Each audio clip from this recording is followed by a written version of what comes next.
One of my favorite moments in my career is in 2003. I went to see a guy. Do you remember John Barry? He was big Oh, in, yeah, yes.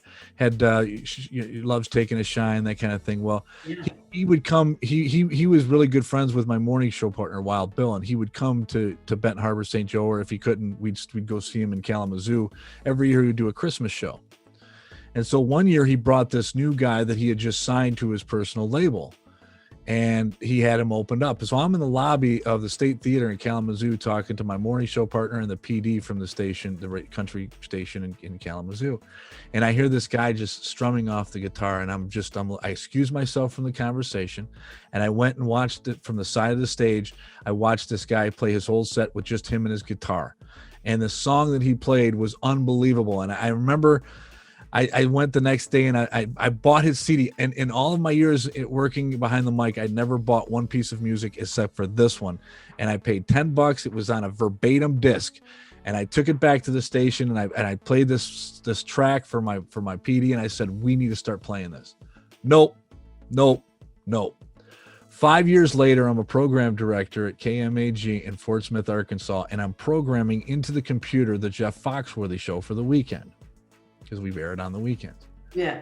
And he has this new artist that he's introducing, and this new song is called Chicken Fried, and that artist was Zach Brown. Yes. So my question is, so I feel like and there's songs on that CD. The first 4 songs on the CD I wrote, I bought are the first 4 songs on his first CD. They didn't even recut them, I can tell.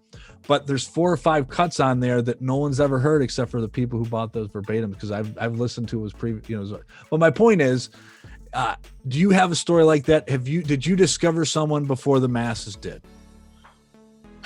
Well, in terms of, we had a lot of showcases. We used to take listeners down to Nashville, and we would always invite baby bands to come to these events. And the listeners were smart because they knew oftentimes these baby bands became big bands. And that was the same with our trips to Mexico. We would take huge numbers of people to Mexico, and they'd be like what we would say a C, like a just starting. Right. So the Nashville story that I'm going to share that is really probably the biggest is a 16-year-old who didn't drive yet and came with her mom named Taylor Swift, walked into the room with her cowboy boots on and a sundress and introduced herself. And I remember saying to Scott, leaning over to Scott, saying, she's really talented, but she's going to need a stylist. And she got one. She got a bunch of them. But on the other hand, Scott has a story. Scott would tell you a story that's the same kind of similar thing. We were at a showcase in a restaurant upstairs with a band called Rascal Flatts that nobody had ever heard of. And all the radio people are there sitting at the tables, big dinner. We're all having wine, a lot of wine. and they were great. And I remember Scott leaning over to me saying, yeah, they're really good, but man, who's going to ever follow a band called Rascal Flatts? So we have a lot of stories where we were trying to figure out these artists, but we knew there was talent there. Sugarland's another example of a band that we met on one of these excursions, and we went to our boss and said, we had seen a showcase, and we said, we need to add this. These guys are great. And that was that very first song. They were still a 3-piece at the time. And Baby Girl. I think it was called Baby Girl. We said, we've got to play this. We've got to play this, Carrie. We've got to play this. It's a great song. And then there was Lady Antebellum. That was a great story. They were still starting out, and they played a deer hunter. We did these deer hunter broadcasts on the side of these rest areas when deer hunter season would kick off. And they came to play it. They this little tiny crappy gas station. They were playing no one knew them, no one knew anything about them.